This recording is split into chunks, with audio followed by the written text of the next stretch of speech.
پسر بزن کنار. وایسا بزن کنار. آن جناب سربان چی شده؟ وای جناب سربان. پسر جان مدارک. جناب سربان این موتور ما مدارک نداره. بابا مدارک نداره باید بره پارکینگ. یه لحظه صبر کنی جناب سربان من به رفیقم زنگ بزنم. سریعتر.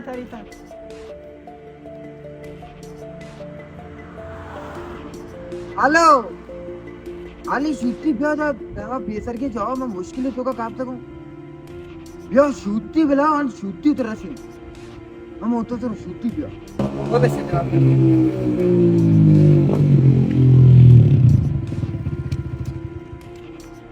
جانویدی چی بیتا؟